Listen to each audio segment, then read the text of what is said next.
많은 교회들이 영상으로 예배를 드리고 있는 그런 상황 속에서 비록 적은 수지만 하나님 앞에 나와서 예배 드리는 우리 모두에게 하나님의 크신 은총이 임하시기를 주님의 이름으로 기원합니다. 우리는 늘 삶을 살아가면서 가치라고 하는 것에 관심을 갖고 또 가치 있는 삶을 살기 위한 그런 말씀이 있습니다. 가치란 무엇인가에 대해서 사전을 찾아보니까 사전의 의미가 이렇습니다. 인간에게 의미 있고 또 바람직한 그런 행위, 어떤 사물, 또 언어 이런 것들을 나타내는 표현이다 라고 이렇게 말하고 있습니다. 그래서 우리는 늘 가치를 추구하는 그런 삶을 살고자 하는데요. 한 사람의 가치를 결정하는 조건은 무엇일까요? 여러분, 어떤 가치를 위해서 살아가고 있습니까?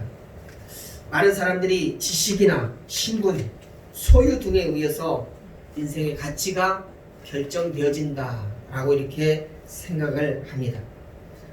그러나 사람의 진정한 가치는 그가 가진 소원에 의해서 결정되어진다라고 우리는 이해할 수 있습니다. 소원은 사람을 빚어 만드는 조각가의 칼과 같다라고 이렇게 말하는 사람이 있습니다. 옛 알렉산더 대왕은 인도를 정복하기 위해서 원정을 떠납니다.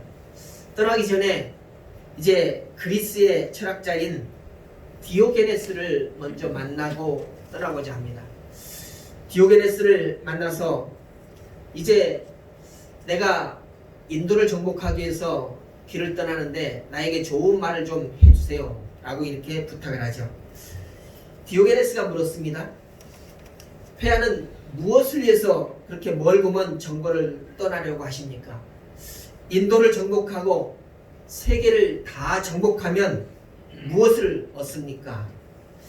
그 말에 알렉산더는 전 세계를 모두 정복하고 편히 쉬면서 일생을 보내고자 합니다 라고 이렇게 대답했습니다.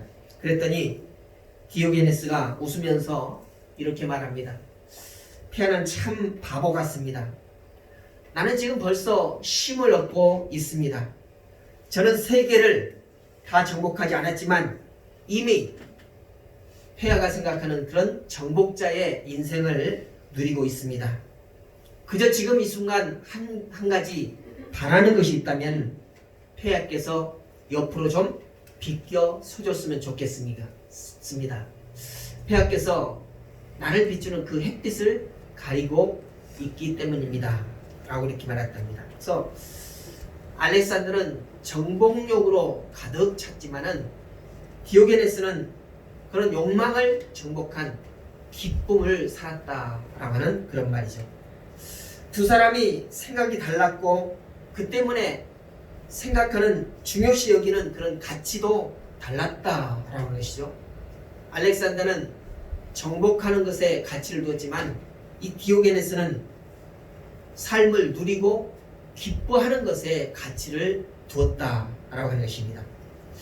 이것이 바로 소원이 무엇인가에 따라서 가치가 달라진다라고 하는 것이죠. 오늘 말씀 보니까 다윗이 소원하는 것이 있다라고 이렇게 말하고 있습니다. 다윗은 이스라엘이 배출한 최고의 인물 중 한 사람이었습니다. 하나님께서는 다윗을 만났을 때 내 마음에 합한 자다라고 이렇게 말씀하셨죠. 그래서 다윗이 이렇게 위대한 이유는 무엇일까요? 그 이유는 그가 왕이었기 때문이 아닙니다.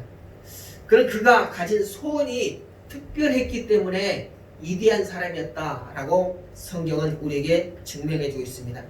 그렇다면 다윗의 소원은 무엇이었습니까? 본문 1절을 한번 보십시오. 1절을 보니까 여호와여 주의 장막에 유할 자 누구오며 주의 성산에 거할 자 누구오니까 라고 이렇게 마치 질문하는 것처럼 말씀을 하고 있지만은 그러나 그 의미는 무엇입니까? 자기의 소원은 다윗의 소원은 왕자에 앉아있는 것 그것이 소원이 아니라 바로 주님의 장막에 주님의 성산에 거하는 그것이 바로 다윗의 소원이다 라고 이렇게 말하고 있는 것입니다. 오늘 이것이 다윗의 소원이었고 다윗의 기도의 제목이었습니다. 다윗의 소원이 특별한 이유는 그가 가질 수 있는 다른 소원이 충분히 있었다는 것입니다. 다윗은 왕이었기 때문에 그가 소원이 무엇인가 라고 물었을 때 어떻게 하면 내 나라를 부강하게 할 수 있을 것인가, 어떻게 하면 이방 나라들을 손쉽게 정복할 수 있을 것인가 라고 하는 그런 소원을 말할 수 있었습니다. 그렇지만 그런 소원을 말할 때 그러한 소원을 말하지 않냐고 주의 장막에 머무르고 싶다, 주의 성산에 살고 싶다라고 하는 것을 소원으로 얘기하고 있습니다. 주의 장막에 머물고 싶다라고 하는 그의 소원은 일시적인 한시적인 그런 소원이 아니라 평생을 두고 하는 소원이었던 것입니다. 그래서 시편 27편 3절과 4절에 보니까 이렇게 다윗의 소원을 말하고 있습니다. 군대가 나를 대적하고 침칠지라도 내 마음이 두렵지 아니하며 전쟁이 일어나 나를 치료할지라도 내가 오히려 안연하리로다. 내가 여호와께 청하였던 것 한 가지 일 곧 그것을 구하리니 곧 나로 내 생전에 여호와의 집에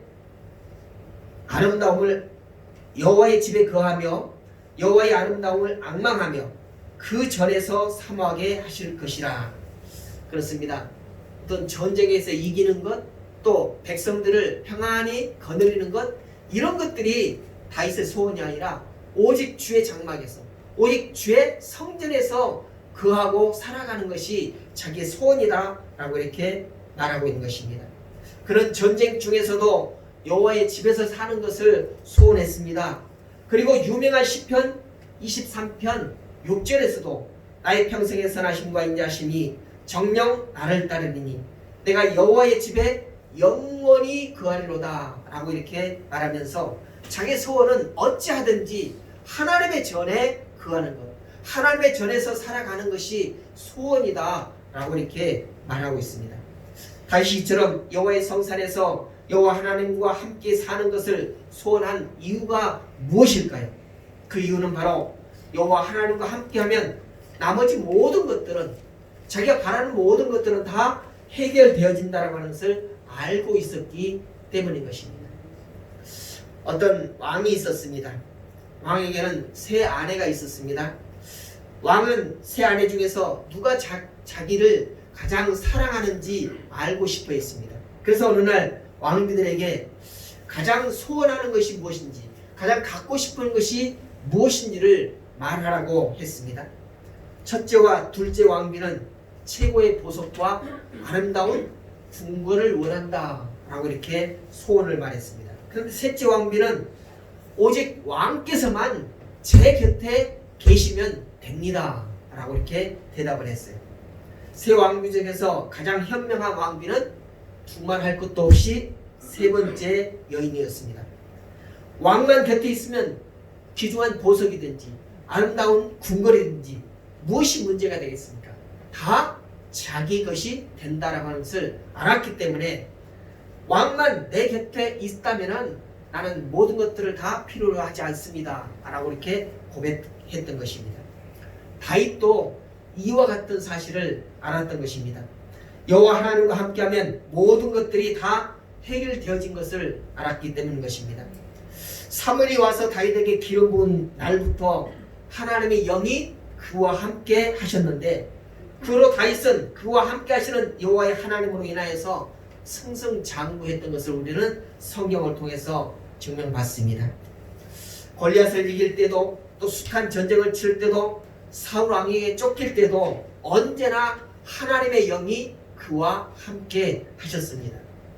그가 그렇게 강할 수 있었던 것은 다 하나님께서 그와 함께 하셨기 때문인 것입니다. 이런 체험을 통해서 그는 여호와 하나님께서 함께하지 아니하면 자신은 아무것도 아니다라고 이렇게 고백하는 것을 성경에서 우리는 보게 됩니다. 다윗은 자신에게 가장 치명적인 일은 무엇인가? 하나님께서 나를 떠나시는 것이 가장 치명적인 것이다 라고 이렇게 말하고 있습니다.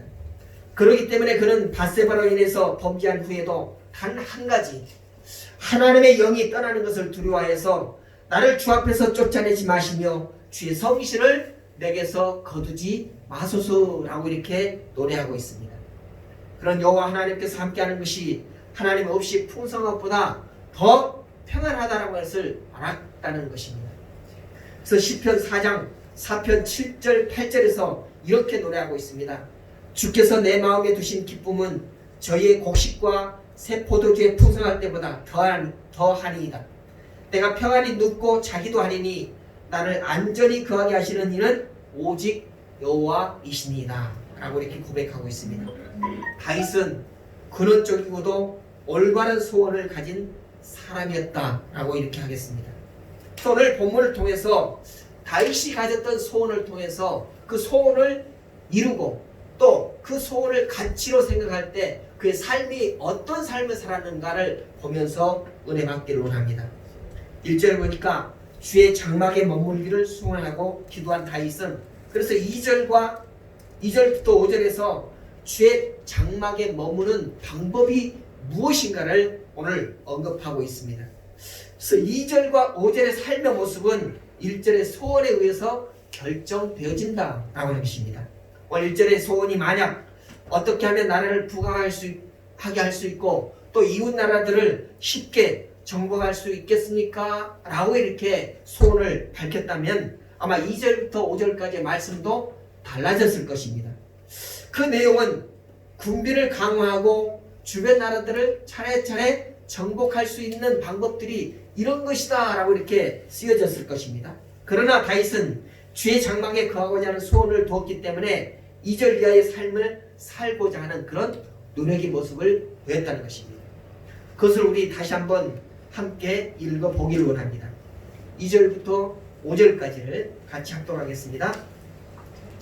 정직하게 행하며 공의를 일삼으며 그 마음에 진실을 말하며 그 혀로 참소치 아니하고 그 버되게 행하지 아니하며 그 이웃을 해방치 아니하며 그 눈은 망령된 자를 멸시하며 여호와를 두려워하는 자를 존대하며 그 마음에 소원한 것은 해로울지라도 변치 아니하며 별리로 대국치 아니하며 뇌물을 받고 부귀한 자를 해치 아니하는 자니 이런 일을 행하는 자는 영영이 요동치 아니하리이다. 아멘. 다윗은 이렇게 살아서 주의 장막에 머무는 사람이 되고 싶어 했습니다. 1절의 소원이 아름다웠기 때문에 2절부터 5절에 언급되는 대로 그의 삶도 아름다운 삶을 살 수 있었다는 것입니다. 그러면 이 시기에 우리는 예수님께서도 이 땅에 오셔서 소원을 가지고 살았을까? 라고 하는 것에 대해서 우리는 궁금증이 있습니다. 예수님도 소원이 있었습니다. 예수님께서는 아버지 하나님의 뜻을 행하려고 하는 그런 소원을 두었습니다. 그리고 아버지 하나님의 뜻은 예수를 믿는 사람마다 영생을 얻게 하시는 것이었습니다. 이에 대해서 요한복음 6장 38절 40절에서는 이렇게 말씀하고 있습니다. 내가 하늘로서 내려온 것은 내 뜻을 행하려 함이 아니요 나를 보내신 이의 뜻을 행하려 함이니라. 나를 보내신 이의 뜻은 내게 주신 자 중에 내가 하나도 잃어버리지 아니하고 마지막 날에 다시 살리는 이것이니라. 내 아버지의 뜻은 아들을 보고 믿는 자마다 영생을 얻는 이것이니 마지막 날에 이를 다시 살리리라 하시니라. 이것이 바로 예수님의 소원이었다는 것이죠.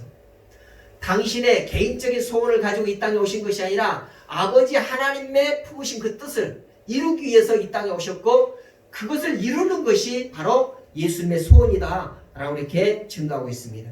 바로 오늘 1절의 말씀이 다윗의 소원이었던 것처럼 예수님의 소원도 바로 그와 일맥상통한 소원을 가지고 있었다는 것입니다. 그렇다면 이런 하나님의 뜻을 이루기 위해서 구체적인 방법은 무엇이었습니까? 다시 말해서 예수님의 2절과 5절은 무엇이었는가 하는 말씀인 것입니다. 그것은 바로 십자가를 지심으로 당신의 목숨을 주시는 것이 바로 당신의 삶의 모습이었다는 것이죠. 그래서 마태복음 20장 28절에는 이렇게 말씀합니다. 인자가 온 것은 섬김을 받으려 함이 아니라 도리어 섬기려 하고 자기 목숨을 많은 사람의 대속물로 주려 함이니라. 그러니까 자기 개인의 일상사 그 안위를 위해서 사는 것이 아니라 오히려 다른 사람의 목숨을 위해서 살려고 하는 것이 바로 예수님의 삶의 모습이었다는 것입니다. 예수님께서는 하나님 아버지의 뜻을 따라 우리를 구원하시려고 하는 소원을 두셨기에 자신을 가감하게 기꺼이 십자가에 내어주는 삶을 택하셨다라고 하는 것입니다. 그렇다면 오늘을 살아가는 예수님의 제자되고 하나님의 백성되고 자녀된 우리의 삶은 다시 한번 오늘 말씀 시편 15절의 1절의 그 삶의 가치를 다시 생각하고 다시 써야 할 것입니다. 오늘은 사순절 세 번째 주일입니다. 예수님의 고난을 생각하면서 보내는 오늘 우리는 우리 마음을 지배하고 있는 소원이 무엇인가에 대해서 깊이 생각을 해 봐야 할 것입니다. 다시 말해서 우리 가슴을 채우고 있는 1절의 소원은 어떤 것이냐라고 하는 것입니다. 여기서 예수님의 제자들의 소원이 무엇이었는가를 한번 생각해 보기를 원합니다. 그들은 예수님께서 세상에 오신 목적을 이루기 위해서 예루살렘에 올라가시는 그 길에서 서로 다투는 그런 모습을 보였습니다. 누가 크냐? 누가 예수님의 곁에서 가장 근접해서 측근으로 살아갈 수 있느냐라고 하는 그런 싸움이 있었다는 것입니다. 뿐만 아니라 야고보와 요한의 어머니는 예수님께 찾아와서 만약 예수님께서 영광을 입으시고 왕이 되실 때에 내 아들들 야고보와 요한을 한 사람은 오른편에 한 사람은 왼편에 세워주시기를 원합니다 라고 이렇게 간청을 했습니다. 마태복음 20장 20절 21절에 보니까 이렇게 말씀합니다. 그때 세베대의 아들의 어미가 그 아들들을 데리고 예수께 와서 절하며 무엇을 구하니? 예수께서 가라사대 무엇을 원하느뇨? 가로되 이 나의 두 아들을 주의 나라에서 하나는 주의 우편에 하나는 주의 좌편에 앉게 명하소서라고 이렇게 간청을 했다고 합니다. 이때 나머지 10명의 제자들은 어떠했을까요? 두 제자의 어머니가 예수님께 간청을 합니다.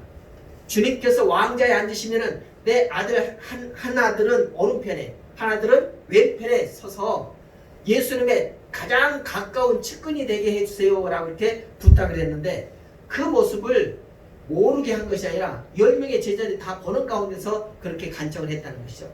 그 모습을 보는 10 제자들의 모습은 어떠했을 것인가? 마태복음 20장 24절에 보니까 이렇게 말씀합니다.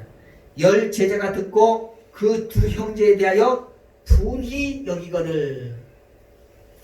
결국 예수님께서 세상에 오신 목적을 이루시고자 십자가를 향해서 나아가시지만 예수님의 마음을 함께 나눠야 할 그 제자들은 예루살렘에 올라가서 영광을 얻을 궁리만을 하고 있었다는 것입니다. 그러니까 이 야고보와 요한과 같은 그런 마음이 나머지 10 제자에게도 동일한 그런 마음이었다는 거죠. 어떻게 하면 예수님 가장 가까운 곳에서 측근 역할을 할 수 있을 것인가? 그런 것에 마음을 두었다는 것입니다. 그래서 더구나 제자들의 이런 모습은 예수님이 자신의 죽음을 언급하신 직후에 이루어지고 있다는 것에서 더 충격적으로 우리에게 다가오고 있습니다. 예수님께서 죽음을 예고하신 말씀이 마태복음 20장 17절부터 19절에 나옵니다.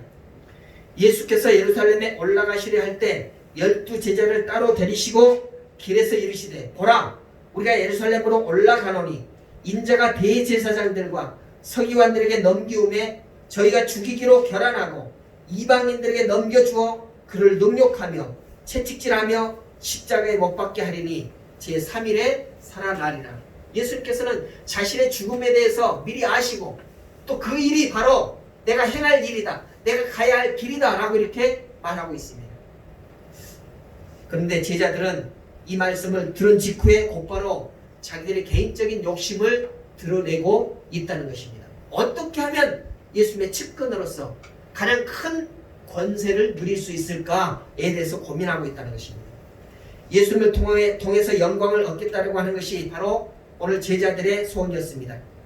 예수님과 제자들은 같은 길 위에 서 있었지만 지향하는 방향은 전혀 다른 그런 모습이었습니다. 이제 우리의 소원을 다시 한번 점검해 봐야 할 것입니다. 1절의 소원이 올바를 때 2절부터 5절의 삶도 올바르게 된다는 것을 오늘 본문에서 우리는 깨닫습니다. 1절의 소원이 악하다면 그것을 이루기 위해서 2절과 5절의 방법도 또한 악한 모습으로 되어질 것입니다. 그러면 결국 그의 인생 전체가 악해질 것입니다. 우리의 소원을 예수님의 소원에 맞춰야 합니다. 예수님이 가지고 있었던 그 소원에 우리의 소원도 동일하게 맞춰야 한다는 것이죠. 그래서 생명을 건지는 사명자가 되려고 하는 그런 소원, 하나님의 영광을 위해서 살겠다라고 하는 그런 소원을 갖는 나와 여러분 되기를 부탁을 드립니다. 그랬기에 그런 소원을 가졌다면 이제는 구체적인 삶의 전략을 세워야 합니다. 그래서 오늘 2절과 5절의 말씀을 새롭게 써나가야 한다는 것입니다. 우리가 가지고 있었던 원래의 소원이 어떤 것이 있는지 우리 소원의 가치를 생각하고 그 다음에 그 소원의 가치를 이루기 위해서 우리의 삶이 어떤 모습으로 어떤 모양으로 살아가야 할 것인지에 대해서 구체적인 삶의 계획을 가지고 있어야 한다는 것입니다. 1절을 다시 쓰는 일은 우리 생애 끝날까지 계속 되어져야 합니다. 끊임없는 자기 성찰을 통해서 주님의 소원에 가까워지는 그런 삶을 살아가시기를 주님의 이름으로 부탁을 드립니다. 그래서 주님의 고난에 동참하는 성도 여러분이 되시기를 다시 한번 주님의 이름으로 부탁하고 축복합니다. 기도하겠습니다. 온 우주를 창조하시고 그 안에 있는 모든 것을 주관하시며 주영하시는 아버지 하나님, 모든 상황이 주 앞에 예배하기 어렵게 하는 중에서도 주님의 사랑하는 백성들이 주 앞에 부복하여 진정으로 예배합니다. 이 땅에서는 보이는 길이 없어서 하늘 문을 열고 우리의 기도를 들으시는 주님께 기도할 수 있음에 감사를 드립니다. 주의 백성 이스라엘이 하나님의 뜻대로 살지 못하는 잘못을 행할 때에도 주께서는 통회의 기회를 허락하셨습니다. 이 시간 우리의 잘못과 허물을 주님 앞에 통회하며 주님의 얼굴빛을 구하오니 우리에게서 주의 시선을 거두지 마시옵소서. 다시 한번 주의 백성들의 긍휼을 베풀어 주시옵시고 우리에게 주신 명령을 준행하며 주님 이루시고자 하시는 뜻을 이루시옵소서. 주님, 전 세계적으로 코로나 바이러스로 인하여서 고통을 당하는 자들이 많습니다. 특별히 한국 강토가 이 바이러스로 인하여서 고울고울해서 고통의 아우성이 울려 퍼지고 있습니다. 하나님께서 우리를 지으시며 가장 기뻐하시며 보시기에 참 좋았던 인생들이 바이러스 감염으로 말할 수 없는 고통의 시간을 보내고 있습니다. 속히 백신이 개발되게 하시고 이 땅에 질병으로 아파하는 인생들이 치료지는 역사가 있게 하여 주시옵소서. 생명을 내걸고 환자를 돌보는 의료진들을 지키시고 보호하시며 일에 헌신하는 정부와 또 공무원들에게도 지치지 않게 하시고 천군천사로 돕게 하여 주옵소서. 경제적인 어려움을 겪고 있는 소상공인들 또 자영업자들 기업들에게도 이 난국을 헤쳐갈 수 있는 지혜를 다하여 주시옵시고 이 땅의 자유시장 경제와 자유민주주의가 활짝 꼽힐 수 있도록 은혜를 더하여 주시옵소서. 각계각층의 지도자들에게 긍휼을 베풀어 주시며 하나님을 경외하며 백성을 섬기는 자세로 임하도록 저들을 다스려 주시옵소서. 이 일로 인하여서 국민 간에 반목이 없게 하여 주시고 분열이 없게 하여 주시옵시고 지역 간에 파열음이 나지 않게 하여 주시옵소서. 이 난국으로 인하여서 어쩔 수 없는 환경 때문에 영상으로 예배를 드리는 각 가정에도 주님의 받으시는 예배가 되게 하여 주시옵시고 이 상황이 된 것은 믿는 자들의 회개와 통일을 촉구하시는 하나님의 뜻을 알고 먼저 믿는 자들이 깨어나게 하여 주시옵소서. 또한 하나님을 빙자하고 예수의 이름을 들어서 자기들의 욕심을 채우는 자들을 멸하여 주시옵시고 다시 그와 같은 자들이 일어나지 않게 하여 주시며 예배를 피하는 것이 습관이 되어지지 않게 하여 주시옵소서. 사회를 어지럽게 하는 세력들을 주님께서 무너뜨리시고 거짓 선생과 거짓 그리스도가 발붙이지 못하도록 저들의 근간을 성령의 불로 태우시고 멸하여 주시옵소서. 이 시기를 통하여서 국민들에게 참 하나님과 거짓이 명확하게 분별되게 하시고 저들의 가슴에도 하나님을 품고 사는 기회가 되게 하여 주시옵소서. 인생의 진정한 가치는 개인이 가지는 소원에 의해서 생생됨을 알고 주와 함께하는 것이 우리의 소원이 되게 하여 주시옵소서. 아멘. 그래 참과 거짓을 선과 악을 구별하는 지혜를 가지고 살아가게 하시며 오직 주께 아름답게 사용되어 줄 수 있도록 인도해 주시옵소서. 아멘. 주께서 사랑하시는 이 나라를 살피시옵시고 축복하시어 마지막 때의 주의 나라로 하나님의 행하신 일들을 이 나라가 감당할 수 있도록 인도해 주시옵소서. 아멘. 모든 백성들의 가슴마다 주님을 향한 믿음을 간직하는 역사가 있기를 소원합니다. 아멘. 그리고 세계를 향한 선교 한국이 되기를 소원합니다. 아멘. 그런 한국 교회가 되기를 원합니다. 아멘. 주님의 피로 세워진 은진교회가 하나님의 기쁨이 되기를 소원합니다. 아멘. 교회 공동체에 속한 모든 자들이 주님이 쓰시는 도구로 빛을 발하는 자들이 되게 하여 주시옵소서. 아멘. 다시 말씀을 통해서 얻은 새 힘을 가지고 악을 능히 이기며 살아갈 수 있도록 축복하여 주옵소서. 아멘. 모든 말씀 예수님의 이름으로 기도드렸습니다. 아멘. 아멘.